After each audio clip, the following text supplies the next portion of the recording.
Finally আমরা চাকুলিয়া স্টেশনে নেমে অটো ধরে নিয়েছি। আর অটোতে এক একজনে নিয়েছে 50 টাকা করে।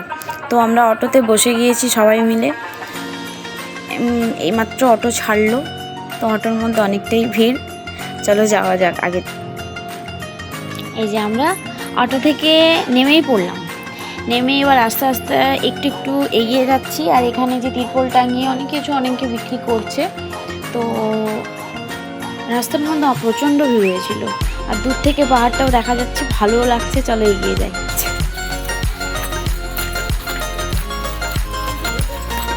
হ্যাঁ, গোপের পাখটাও ভালো, যে হাঁটাই যাচ্ছে নি, জুতো উঠছেই নি যেন। বৃষ্টির কারণে, বৃষ্টি তো হবেই আজকে। এই যে সবাই আসছে, তুমি আগে যাও। কিছুটা এগিয়ে যাওয়ার পরে এই রাস্তার ধারে দেখছি একটা কাকু ঘুগনি বিক্রি করছে। তো সবাই মিলে ভাবলাম একটু ঘুগনি খাওয়াই যাক, কারণ এতটা হেঁটে এলাম তো আর ভালো লাগছিল না। সেই কারণে আমরা দাঁড়িয়ে এবং কাকুকে বললাম যে ঘুগনি আপনি বানান। তো কাকু ঘুগনি বানালো। তো একটা জিনিস এখানে খুবই ভালো লাগলো, অনেক দিন পর অবশ্য আমি দেখছি। অনেক ছোটোবেলায় দেখেছিলাম আমাদের গ্রামে, কিন্তু টাউনে আসার পর থেকে আমি এটা দেখতে পাইনি। এখানে গিয়ে দেখলাম অবশ্য এখানে যে তালপাতার চামচ দিয়ে ঘুগনি দেওয়া হচ্ছে। এখন এই জিনিসটা তালপাতা চামচ জিনিসটা উঠেই গেছে, যেহেতু অনেক রকম চামচ বেরিয়ে গেছে। তো সবাই ওই চামচই ব্যবহার করে, তালপাতা চামচটা হঠাৎ করে ব্যবহার করে না। তো আমরা যখন পেলাম তো চলো খেয়েই নিই। এই যে নিয়ে নিয়েছি, এখন খাবো। অনেকটা হাঁটার পরে এখনো পৌঁছাইনি, কাছাকাছি এসেছি। রাস্তাটা অবস্থা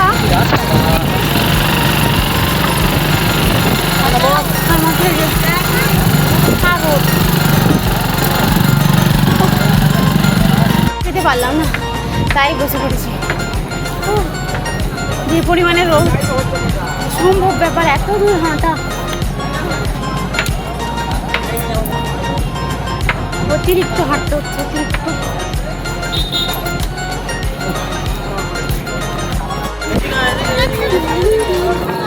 যাই হোক, অনেকটা কাছে এসেছি, ভালো লাগছে। সামনে যে দোকানদানি, অনেক কিছুই বসে আছে।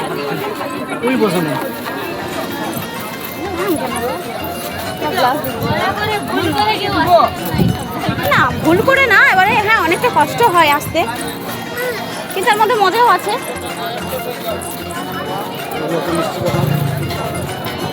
মিষ্টি দোকান, খেলনা দোকান, ফাস্টফুড দোকান, সবই কিছু বসানো আছে। বাচ্চাদের বিভিন্ন রকম খেলনা পাওয়া যাচ্ছে এখানে। এতক্ষণ ধরে হেঁটেই যাচ্ছিলাম। ফাইনালি এখন উঠতে শুরু করেছি। উপরের ভিড়টা তোমরা দেখতেই পাচ্ছ, কি অবস্থা, কত লোকজন। এই যে এতটা উপরে উঠেছি আমরা, অনেকটাই সিঁড়ি, অনেকটা আর পাচ্ছি না। যেখানে তো দাঁড়িয়ে পড়েছি এই জায়গাতে, সেখানে আমি উপরে। এই যে এখনো লোক, অবস্থা দেখতে পাচ্ছ সবার। হেঁপে গেছি আমরা, কষ্ট হচ্ছে, কিন্তু ভিউটা জাস্ট ওয়াও, মানে তার কোনো তুলনা নেই যাকে বলা হয়। এতটা সুন্দর লাগছে দেখতে উপর থেকে। আশা করি আরও উপরে গেলে আরও দেখতে খুবই ভালো লাগবে, খুবই ভালো লাগবে। আর এই যে আমরা মা ছেলে এখানে বসে থেকে গেছি। তোমার কেমন লাগছে এত উপরে এসে? কেমন লাগছে? আরও উপরে গেলে তাও ভালো। আরও উপরে যাবে? তোমার কষ্ট হচ্ছে না? না, আমার প্রচুর কষ্ট হচ্ছে, যে আমি পাচ্ছি না, একদম পাচ্ছি না।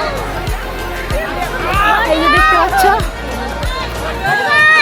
এত লোক, আর উপর থেকে মানে ওটা দারুণ লাগছে।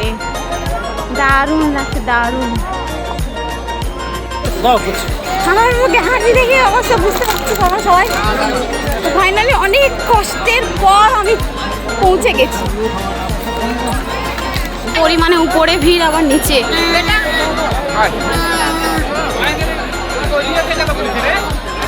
এত লোক। এই যে অনেকটা কাছে চলে এসেছি।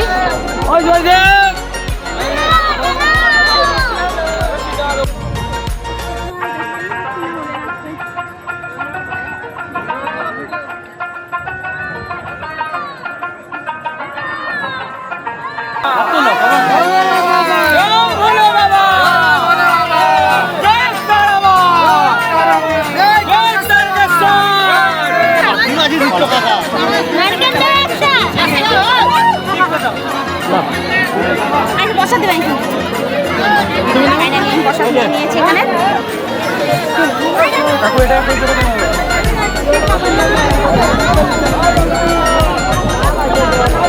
এই যে নারকেল পেয়ে গেছে এখান থেকে, এ নাও একটু প্রসাদ নিয়ে নাও।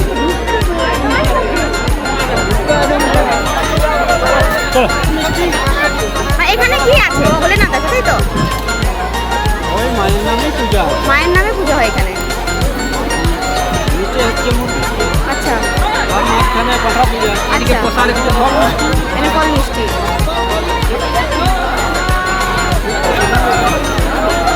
তোমরা সবাই শুনতেই পেলে। ফাইনালি আমাদের দর্শন হয়ে গেছে। এখানে পাহাড়ি বুড়িমা নামে সবাই এনাকে ডাকে, মাকে ডাকা হয়। তো আমি সেখান থেকে এই যে নারকেল আর একটা কলা নিয়েছি, ওখানে চাইলাম, দিয়েছে আমাকে। নিয়ে এই মাছটা বানিয়েছে। অবশ্য আশা করি বৃষ্টিটা প্রচণ্ড পরিমাণে বৃষ্টি আসবে, মেঘ প্রচুর ধরে রেখেছে। এবারে অবশ্য আমরা যখন আসছিলাম তখন বৃষ্টিটা হালকা হালকা হচ্ছিল, তেমন একটা বৃষ্টি হয়নি। এখন মাকে দেখার পরে রিটার্ন ঘুরে যাওয়ার পথে আমাদের এভাবে বৃষ্টি হচ্ছে। তো আমরা এখন রাস্তায় দাঁড়িয়ে আছি, রাস্তা নাই, এই যে এখানে লাল তিরপলটা দেখা যাচ্ছে, ওখানে মা আছে। আর এই যে পাশে সব দোকানদানি, এগুলো এত পরিমাণে বৃষ্টি হচ্ছে যে যেমন ছাতা নিয়ে আসতে হবে। এখানে আসা মানে ছাতা নিয়ে আসতে হবে, ছাতা না নিয়ে। এই যে নিচটা বোঝাই যাচ্ছে না, নিচ বোঝাই যাচ্ছে না।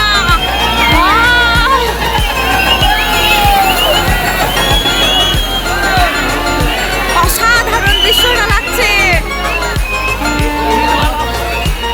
চারিদিকটা ধোঁয়া ধোঁয়ায় ভর্তি হয়ে গেছে, কিছুই বোঝা যাচ্ছে না। অথচ বৃষ্টি হচ্ছে না, কিন্তু শুধু বাতাসটাই বয়ে যাচ্ছে আর ধোঁয়াতে ভর্তি, মানে মেঘে ভর্তি হয়ে গেছে উপরটা, নিচের কোনো কিছুই দেখা